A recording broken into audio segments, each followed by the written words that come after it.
Welcome to the Retirement Guide Podcast. I'm your host, George Jameson, the owner of Capital Wealth Group, a fee-only advisory firm. Whether you're nearing retirement or already retired, join me each week as we explore the world of retirement planning and equip you with the knowledge and tools you need for a successful retirement. So let's get started. Today, we're looking at some key takeaways from Morningstar's newest research on retirement income, and specifically, what is a starting safe withdrawal rate for those retiring in 2025? So this is especially important if you're getting close to retirement. Every December, Morningstar releases a detailed analysis that many people rely on when mapping out their retirement strategies. If you're close to retirement, there's a lot to consider, from figuring out safe withdrawal rates and asset allocation to determining the best time to claim Social Security, and even exploring whether or not an annuity could fit into your portfolio. I believe this information is incredibly useful. So if you're close to retirement, let's break this down together. So first, we'll talk about Morningstar's starting safe withdrawal rate and market adjustments. So one of the big takeaways is that the safe withdrawal rate has changed.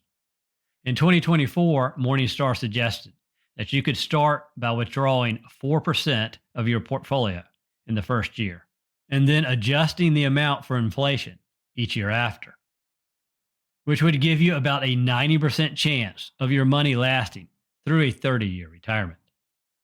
But if you're retiring in 2025, that recommended rate has dropped to 3.7%. This shift is mainly due to two things. Number one, U.S. stocks in general being overvalued, at least per Morningstar, and a slight drop in bond yields since December 2023. Both of these factors have led to more conservative return expectations for stocks, bonds, and cash over the next 3 decades. But please keep in mind that there are other income strategies out there that let you start with higher withdrawal rates, but they come with trade-offs.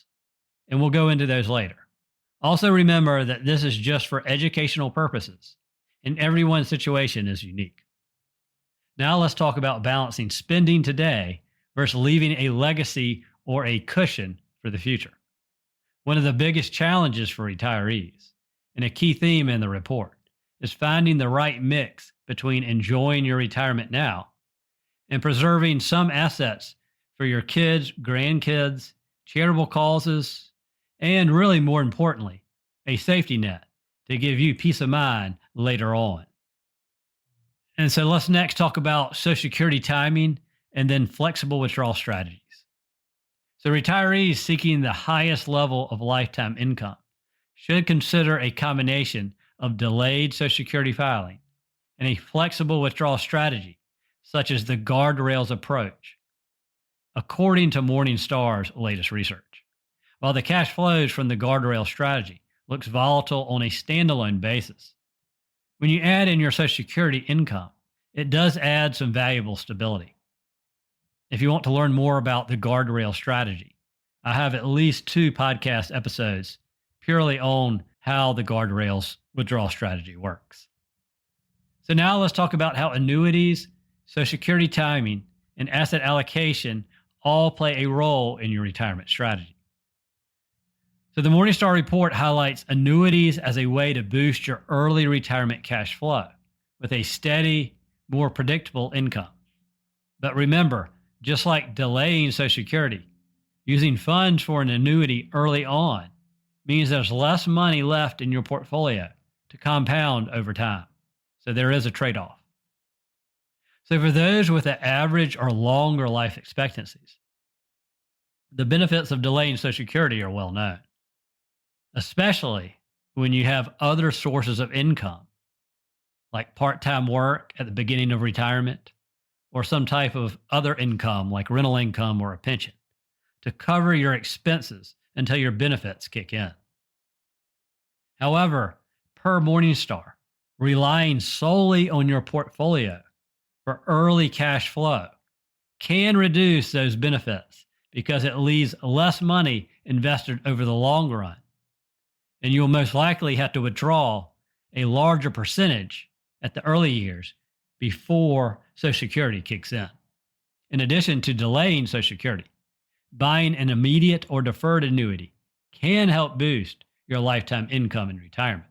However, this too means you're taking funds out of your portfolio early, which limits its compounding potential. When it comes to asset allocation, Morningstar reaffirms that a balanced mix of stocks and bonds is key. Per Morningstar, typically holding between 20% and 50% in equities can help optimize your safe withdrawal rate. This mix lets you tap into the growth potential of stocks while relying on bonds for a more stable income, especially important since stock markets are often volatile. So now let's look at realistic spending patterns in the base case scenario. So one key finding in the Morningstar analysis is that many retirees naturally ease their spending over time, adjusting for inflation. When you factor in these realistic spending habits, you might be able to start with a higher withdrawal rate, even up to 4.8%, since you're not locked into spending the same amount every year. This is where the guardrails income strategy may be worth looking into. It allows for a higher starting withdrawal rate, but makes adjustments depending on the performance of your investments. For example, let's consider the base case. You retire at age 67 with $1 million portfolio and a Social Security benefit of $36,000 per year. If you stick to Morningstar's fixed real withdrawal rate strategy at 3.7%, you start by taking about $37,000 in the first year, with both the withdrawal and your Social Security benefit adjusting for inflation each year. This cautious approach is meant to safeguard against worst-case scenarios, ensuring more of your money stays invested and compounds over a 30-year period. On the other hand, if you opt for strategies that boost your early spending, like delaying Social Security, buying an annuity, or using a guardrails income strategy, you could raise your lifetime income, but that might leave you with a smaller portfolio balance down the road. So at the end of the day, there isn't a one-size-fits-all solution.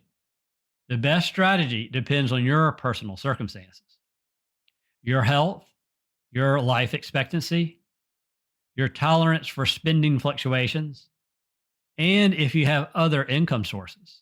For instance, if you have steady part-time work at the beginning of retirement or rental income, you might be in a much better position to delay Social Security and adopt a more aggressive withdrawal strategy. If your portfolio and Social Security are your sole sources of income, a conservative approach may be more appropriate for you. And now let's look at a few key takeaways. So the safe starting withdrawal rate per Morningstar's new report shifts from 4% from last year to 3.7% for this year, which reflects current market conditions and is mainly due to overvalued stocks and slightly lower bond yields. Again, this is per Morningstar. And then number 2, Social Security timing and flexible strategies. Delaying Social Security and using flexible withdrawal methods, especially when supported by other income sources, can boost your lifetime income. And then number 3, annuities versus portfolio growth. While annuities provide steady income and peace of mind, they also mean less money is left in your portfolio to grow over time. And then number 4, asset allocation. Per Morningstar's new report, a balanced portfolio with roughly 20% to 50% in stocks and the rest in bonds tend to optimize safe withdrawal rates in retirement. However, their asset allocation may change the following year. And then number 5, realistic spending patterns. Many retirees naturally reduce their spending over time. So choosing the 3.7% starting withdrawal rate per Morningstar and then adding inflation on each year may not be the best option for you based on research since many retirees naturally reduce their spending over time. This can actually allow for a higher starting withdrawal rate if you plan correctly and are able or flexible to make adjustments to your spending during down markets. So here's my final thoughts. Morningstar's report gives us a solid framework when determining your safe starting withdrawal rate in retirement. However, whether your goal is to maximize your spending during retirement or ensuring you leave a legacy or just to have a cushion for peace of mind, understanding withdrawal rates, spending flexibility, Social Security timing, and asset allocation are all keys to a successful retirement. And remember, your retirement plan isn't set in stone. It should obviously evolve as market conditions and your personal circumstances change over time.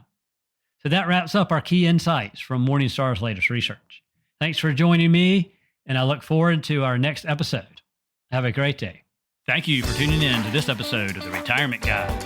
If you enjoyed this episode, please subscribe and leave a 5-star review to help others discover the show. For questions, ideas, or discuss your retirement plan, reach out to me, George Jameson, at Capital Wealth Group. If you'd like a free retirement review, visit our website at capitalwealthplan.com to learn more. Thank you for listening. Stay tuned for more insightful retirement planning in future episodes. And now for the disclaimer. The information discussed in this podcast is for general explanations and education only. It is not tax, legal, or investment advice. Before considering acting on any information heard here, first consult with your tax, legal, or investment advisor. Thank you and have a great day.